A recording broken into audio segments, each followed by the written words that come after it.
Kamal Haasan తగ్లై cinema promotion లో చేసిన ఒక్క కామెంట్ పెద్ద దుమారమే రేపింది. తన సినిమాని కర్ణాటకలో విడుదల చేయనివ్వబోమంటూ అల్టిమేటం రావడంతో కమల్ హైకోర్టుకు వెళితే అక్కడ ఆయనకు చుక్కెదురైంది.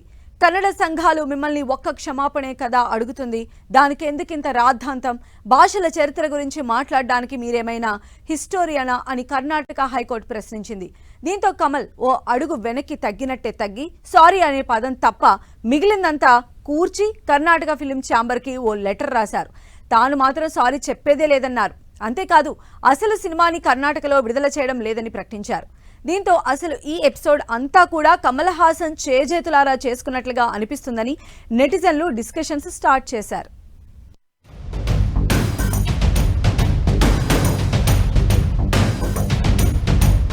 కమల్ హాసన్ తీరేం సరిగా లేదు. లోకనాయకుని తీరును తప్పుపట్టిన హైకోర్టు. భాషపై చేసిన ఒక్క కామెంట్ కమల్ హాసన్ కి ఆయన తాజా సినిమా థగ్ లైఫ్ కి చిక్కులు తెచ్చిపెట్టింది. చిన్న వివరణ, మరో చిన్న సారీతో సరిపోయేదానికి ఆయనే తన ప్రవర్తనతో విషయం మరింత ముదిరేలా చేశారని సర్వత్రా విమర్శలు వస్తూ ఉండగా తాజాగా కర్ణాటక హైకోర్టు కూడా ఇదేలా స్పందించింది. కన్నడ సంఘాలు చెప్తున్నట్లుగా క్షమాపణ చెప్తే సరిపోయేదానికి ఎందుకింత రాద్ధాంతమంటూ అసహనం వ్యక్తం చేసింది.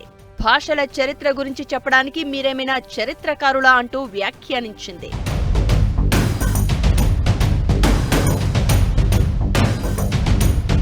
దీంతో కమల్ హాసన్ స్పందించాల్సి వచ్చింది.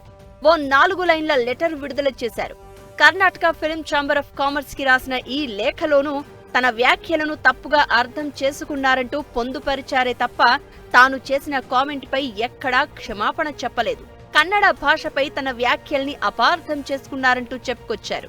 Tug life cinema audio launch లో తన వ్యాఖ్యలు కన్నడ నటుడు డాక్టర్ రాజ్ కుమార్ కుటుంబం పట్ల, ముఖ్యంగా శివరాజ్ కుమార్ పట్ల నిజమైన ప్రేమతో మాట్లాడినవి అని ఆయన వెల్లడించారు.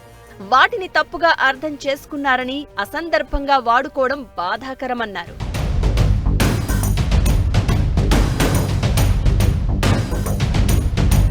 మరోవైపు కమల్ హాసన్ తన వ్యాఖ్యలపై క్షమాపణ చెప్పే వరకు సినిమా విడుదలను అడ్డుకుంటామని ఫిలిం ఛాంబర్ కూడా ప్రకటించడంతో విషయం పెద్దదైంది. తీరా వివాదం పెద్దదై సినిమా విడుదల దగ్గర పడేసరికి అసలు విషయంలోని తీవ్రత ఆయనకి అర్థమైంది అనుకోవాలి. అందుకే అన్ని భాషల వారు పరస్పర అభిమానం, గౌరవంతో మెలగాలన్నదే తన అభిమతమంటూ లేఖలో పొందుపరిచారు. ఈ మొత్తం వ్యవహారం సినిమా విడుదల సమయానికి సమసిపోవచ్చు. కానీ సెలబ్రిటీలు పబ్లిక్ లో మాట్లాడుతున్నప్పుడు యథాలాపంగా మాట్లాడడం ఏ స్థాయికి చిక్కులు తెస్తుందనేది ఈ ఎపిసోడ్ ఓ ఉదాహరణగా మిగిలిపోతుంది.